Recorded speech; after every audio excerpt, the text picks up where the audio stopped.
The boots of buffalo leather. A soldier who is afraid of nothing troubles himself about nothing.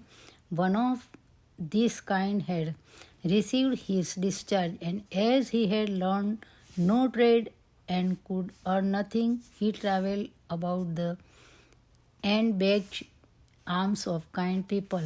He had an old waterproof on his back and a pair of riding boots of buffalo leather, which were still left to him. One day he was walking, he knew not where, straight out into the open country, and at length came to a forest. He did not know where he was, but saw sitting on the trunk of a tree which had been cut down a man who was well dressed and wore a green shooting coat.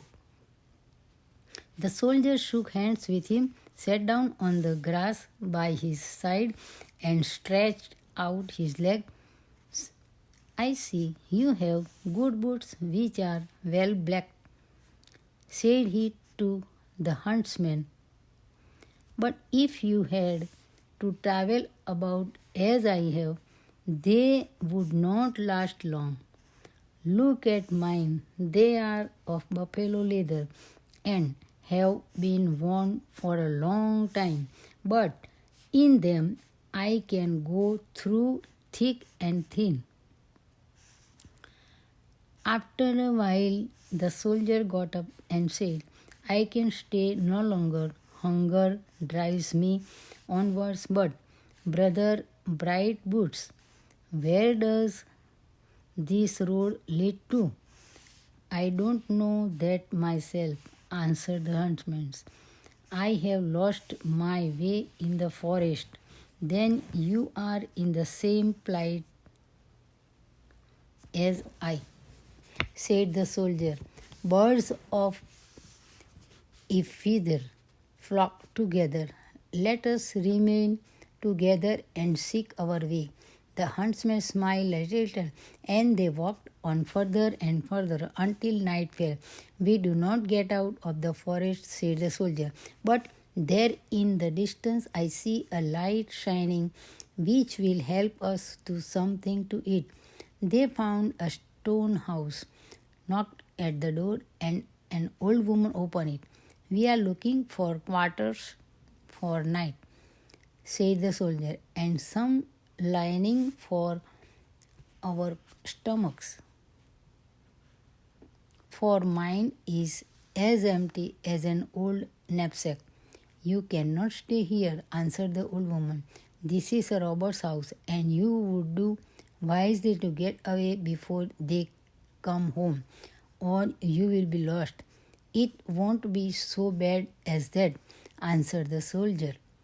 I have not had a mouthful for 2 days, and whether I am murdered here or die of hunger in the forest is the all same to me. I shall go in. The huntsman would not follow, but the soldier drew him in with him by the sleeve. Come, my dear brother, we shall not come to an end so quickly as that. The old woman had pity on them and said, Creep in here behind the stove, and if they leave anything, I will give it to you on the sly when they are asleep. Scarcely were they in the corner before 12 robbers came bursting in, seated themselves at the table, which was already laid, and vehemently demanded some food. The old woman brought in some great dishes of roast meat, and the robbers enjoyed that thoroughly.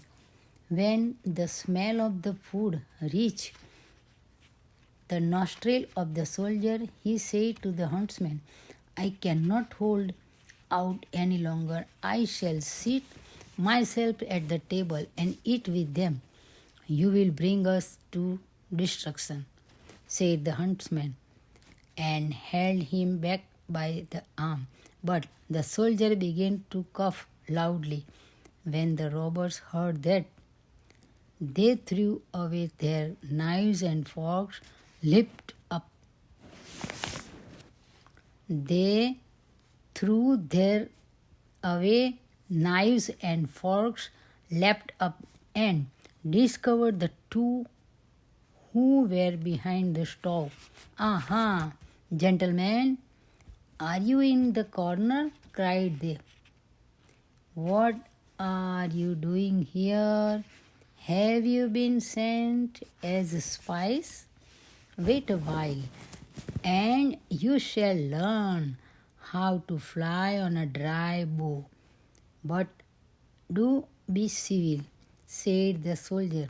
I am hungry. Give me something to eat, and then you can do what you like with me. The robbers were astonished, and the captain said, I see that you have no fear. Well, you shall have some food, but after that you will die. We shall see, said the soldier, and seated himself at the table and began to cut away valiantly at the roast meat. Brother bright boots, come and eat, cried he to huntsmen. You must be hungry as I am, and cannot have better roast meat at home. But the huntsman would not eat. The robbers looked at him, the soldier, in astonishment, and said, the rascal uses no ceremony. After a while he said, I have had enough food. Now get me something good to drink. The captain was in the mood to humor him in this also, and called to the old woman, bring a bottle out of the cellar, and mind it be of the best. And the soldier drew the cork out with a loud noise, and then went with the bottle to the huntsman and said, pay attention, brother, and you shall see something that will surprise you. I am now going to drink the health of the whole clan. Then he brandished the bottle over the heads of the robbers and cried, long life to you all, but with your mouths open and your right hands lifted up. And then he drank a hearty draught. Scarcely were the words said than they all sat motionless, as if made of stone, and their mouths were open, and their right hands stretched up in the air. The huntsman said to the soldier, I see that you are acquainted with tricks of another kind. But now come and let us go home. Oh, my dear brother, but that would be marching away far too soon. We have conquered the enemy and must first take the booty. Those men there are sitting fast and are opening their mouths with astonishment, but they will not be allowed to move until I permit them. Come, eat and drink. The old woman had to bring another bottle of the best wine, and the soldier would not stir until he had eaten enough to last for 3 days. At last, when day came, he said, now it is time to strike our tents, and that our march may be a short one, and the old woman shall show us the nearest way to the town. When they had arrived there, he went to his old comrades and said, out in the forest I have found a nest full of gallows birds. Come with me and we will take it. The soldier led them and said to the huntsman, you must go back again with me to see how they shake when we seize them by the feet. He placed the man round about the robbers, and then he took the bottle, drank a mouthful, brandished it above them, and cried, "Live again." Instantly they all regained the power of movement, but were thrown down and bound hand and foot with cords. Then the soldier ordered them to be thrown into a cart as if they had been so many sacks, and said, "Now drive them straight to prison." The huntsman, however, took one of the men aside and gave him another commission besides. "Brother Bright Boots," said the soldier, "we have safely routed the enemy and been well fed. Now we will quietly walk behind them as if we are stragglers." When they approached the town, the soldiers saw a crowd of people pouring through the gate of the town, who were raising loud cries of joy and waving green boughs in the air. Then he saw that the entire bodyguard was coming up. "What can this mean?" said he to the huntsman. "Do you not know?" he replied, "that the king has for a long time been absent from his kingdom, and that today he is returning and everyone is going to meet him."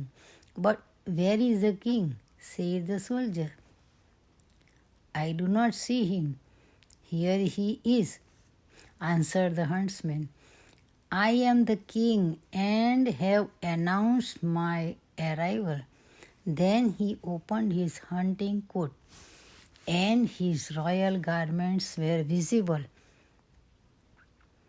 The soldier was alarmed and fell on his knees and begged him to forgive him for having in his ignorance treated him as an equal and spoken to him by such a name.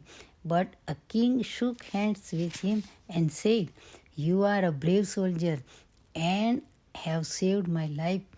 You shall never again be in want.